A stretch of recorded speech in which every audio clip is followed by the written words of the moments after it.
Shalom saudara dikasihi Tuhan Yesus Kristus. Selamat pagi, selamat berjumpa dalam renungan pada pagi hari ini. Saya mengucapkan salam sejahtera buat saudara semua dimanapun saudara berada. Damai dan sukacita oleh Roh Kudus melimpah senantiasa dalam hati dan kehidupan saudara semua. Sebelum kita mendengarkan renungan firman Tuhan, mari sama-sama kita siapkan hati dan berdoa. Bapa kami yang di sorga, Bapa dalam nama Tuhan Yesus Kristus, kami mengucap syukur untuk berkat kemurahan Tuhan, perlindungan-Mu dari malam hingga pagi hari ini. Kembali saat ini kami boleh bangun dengan kesehatan dan kekuatan, itu semua karena berkat Tuhan. Saat ini kami mau mendengarkan sabda firman-Mu, urapi setiap kami ya Bapa, dan berikan kami pengertian untuk memahami akan kehendak-Mu. Dalam nama Tuhan Yesus kami berdoa. Haleluya, amin. Saudara dikasih Tuhan, pembacaan Alkitab kita pada saat ini terdapat dalam Injil Lukas pasal yang ke-19.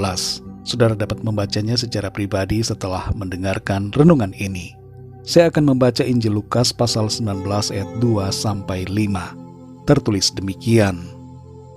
Di situ ada seorang bernama Sakeus, kepala pemungut cukai, dan ia seorang yang kaya. Ia berusaha untuk melihat orang apakah Yesus itu. Tetapi ia tidak berhasil karena orang banyak, sebab badannya pendek. Maka berlarilah ia mendahului orang banyak, lalu memanjat pohon ara untuk melihat Yesus yang akan lewat di situ. Ketika Yesus sampai ke tempat itu, ia melihat ke atas dan berkata, "Sakeus, segeralah turun, sebab hari ini aku harus menumpang di rumahmu." Saudara dikasih Tuhan, ada kisah unik tentang Ratu Victoria dari Inggris yang tercatat sebagai ratu dengan masa kekuasaan terlama.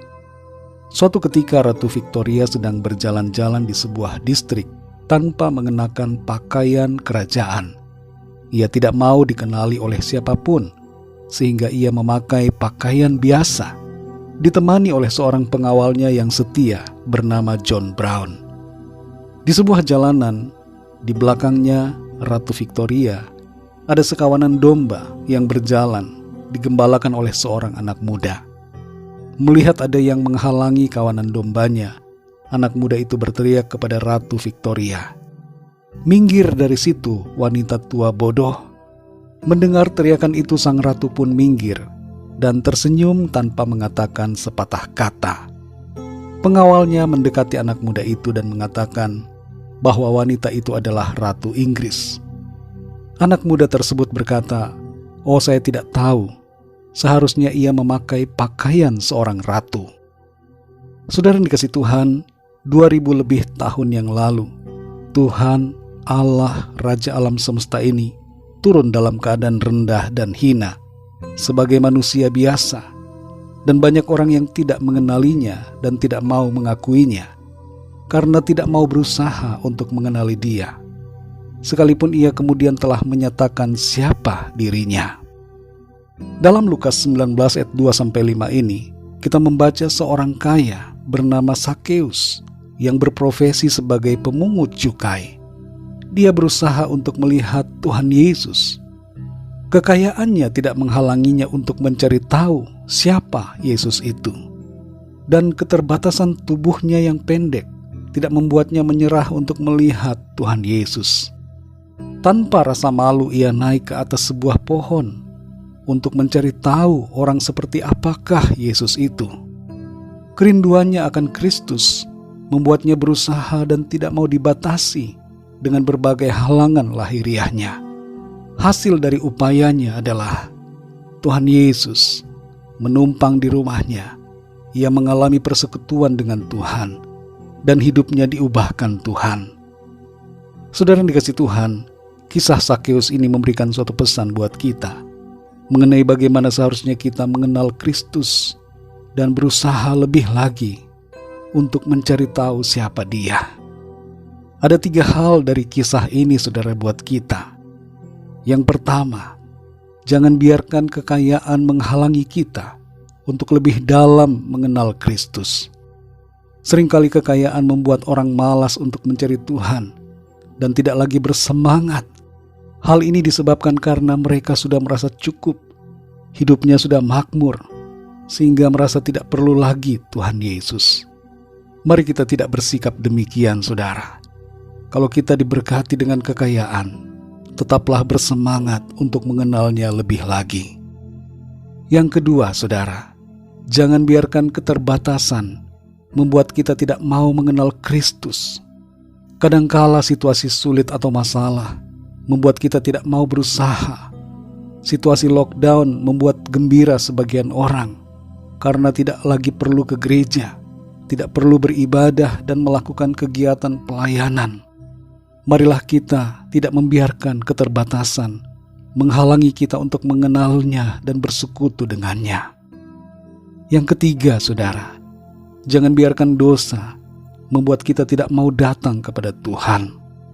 Dalam kisah di sini tersirat akan keberdosaan Sakeus, namun dosa tidak menghalanginya untuk datang kepada Tuhan. Mari saudara, jangan biarkan dosa-dosa membuat kita enggan untuk mencari Tuhan. Jangan berpikir bahwa tidak ada lagi pengampunan. Jangan menganggap bahwa dirimu sudah terlanjur dan tidak ada lagi kemungkinan pemulihan. Masih ada, saudara, pengampunan dan kesempatan serta pemulihan dari Tuhan untuk setiap kita yang berdosa. Saudara yang dikasihi Tuhan, Yesus Kristus adalah Tuhan dan Juru Selamat. Ia adalah Allah yang menjadi manusia untuk menebus saudara dan saya. Mari kita semakin hari semakin mengenal Dia dengan membaca Alkitab, berdoa, beribadah, dan hidup dalam pimpinan Roh Kudus-Nya. Mari kita berdoa, saudara. Bapa kami yang di sorga, Bapa dalam nama Tuhan Yesus Kristus, kami bersyukur untuk firman-Mu yang sudah kami dengar pada saat ini, mengajarkan kepada setiap kami untuk berusaha mengenal-Mu lebih lagi, berusaha mencari Tuhan, berusaha untuk datang kepadamu. Kami belajar lewat kisah Sakeus bahwa segala sesuatu yang dapat menghalangi kami harus kami singkirkan untuk kami lebih lagi mengenal Engkau. Tolong kami Tuhan, tuntun kami selalu agar kami memiliki kerinduan untuk mencari Tuhan dan hidup dalam kehendak-Mu, semakin mengerti akan diri-Mu dan pribadi-Mu ya Tuhan Yesus, dan memiliki persekutuan yang intim dengan Tuhan. Terima kasih untuk firman-Mu. Berkati kami di sepanjang hari ini, dalam segala aktivitas kami. Biarlah dalam semuanya Tuhan, nama-Mu senantiasa kami muliakan. Kami berdoa bagi yang sakit dan dalam pergumulan, agar Tuhan menjamah, memulihkan, menyembuhkan, dan berikan jalan keluar. Kuasa mujizat-Mu dinyatakan. Terima kasih Bapa. Berkati bangsa kami Indonesia, juga bangsa-bangsa di seluruh dunia. Lawat dengan kasih karunia dan rahmat-Mu, agar setiap orang dari segala bangsa mengenal Engkau ya Tuhan, dan percaya kepadamu. Terima kasih Tuhan. Dalam nama Tuhan Yesus Kristus, Tuhan dan Juru Selamat kami sudah berdoa dan mengucap syukur. Haleluya. Mari sama-sama kita berdoa doa Bapa kami. Bapa kami yang di sorga, dikuduskanlah nama-Mu, datanglah kerajaan-Mu, jadilah kehendak-Mu di bumi seperti di sorga.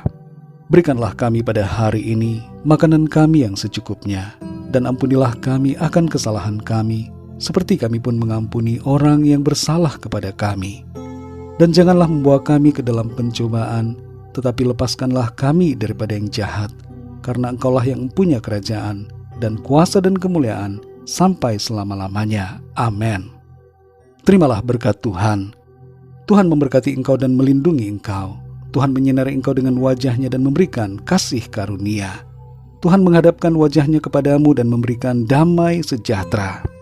Berkat anugerah dari Bapa Sorgawi, cinta kasih karunia dari Tuhan Yesus Kristus, dalam persekutuan dan penghiburan Roh Kudus, menyertai kita semua, sekarang ini dan sampai selama-lamanya. Dalam berkat nama Tuhan Yesus Kristus. Haleluya. Amin. Puji Tuhan, saudara yang dikasihi Tuhan, saya percaya firman Tuhan menjadi berkat dan kekuatan buat saudara semua, dan Roh Kudus akan menolong saudara untuk lebih lagi memahami kebenaran firman Tuhan. Tuhan Yesus memberkati saudara semua. Sampai jumpa dalam renungan yang berikutnya. Haleluya.